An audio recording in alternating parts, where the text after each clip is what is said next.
we get down to the exact same problem that keeps coming up over and over again. Namely, we read the Quran, Okay. right? We read Surah 9. We get to 929. Fight those who do not believe in Allah. Sure. Hey, that sounds like it's calling on fighting people just because they don't believe in Allah. Sure. You would say no, because it really means fighting these particular people and so on, right? Sure. And so you have to go outside of that to even understand what it's saying. So fight those who do not believe in Allah, nor the last day, nor hold that forbidden which hath been forbidden by Allah and His Messenger, nor acknowledge the religion of truth from among the people of the book, so Jews and Christians, until they pay the jizya with willing submission and feel themselves subdued. That, if I'm reading that, until they pay the jizya with willing submission and feel themselves subdued, that sounds pretty clear. You fight people until you fight Jews and Christians until they pay the jizya. So if I'm standing here right now and there's all the Christians and Jews, should I just start going attacking them? No. Well, why not? No. Why not?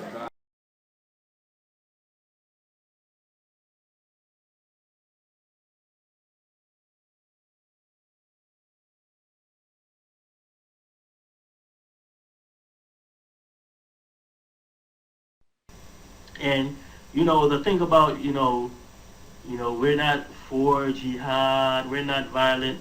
It's a halfway truth, because what the Saudi ulama teach, the Saudi mullahs, what they teach is, when you're a minority in an Islamic country, you follow the Meccan surahs. You follow the Meccan surahs, which basically means the time when Prophet Muhammad was in Mecca. He didn't take up the sword. He didn't wage war or call for jihad. He just simply preached in the society. But once you get numbers, and once you get power, and you can get the Khilafah, basically the Islamic State, the Islamic rulership, that's when you start using the Medina verses.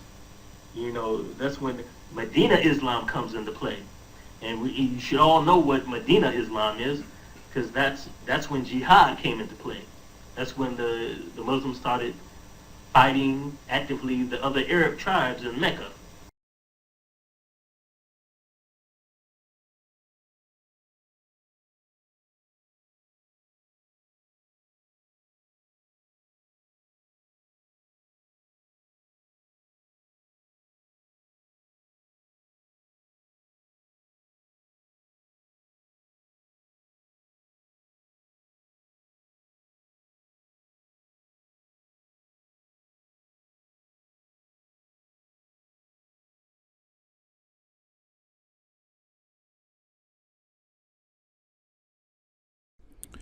And you can actually see this model in the story of Islam.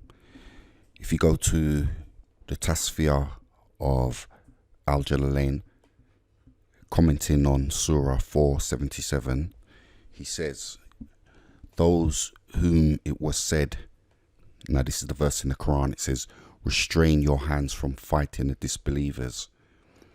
Yeah, when they desired it at Mecca.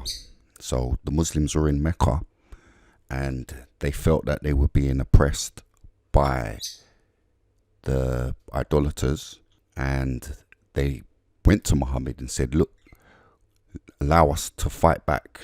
We want to fight back against these people. And Muhammad always told them to restrain your hands from fighting. Yeah, but as you can see in Isbab al-Nuzul by al-Wahidi, commenting on the same verse, chapter 4 verse 77, he says, they used to say in Mecca, O Messenger of Allah, allow us to fight them. But the answer was always, keep your hands off them.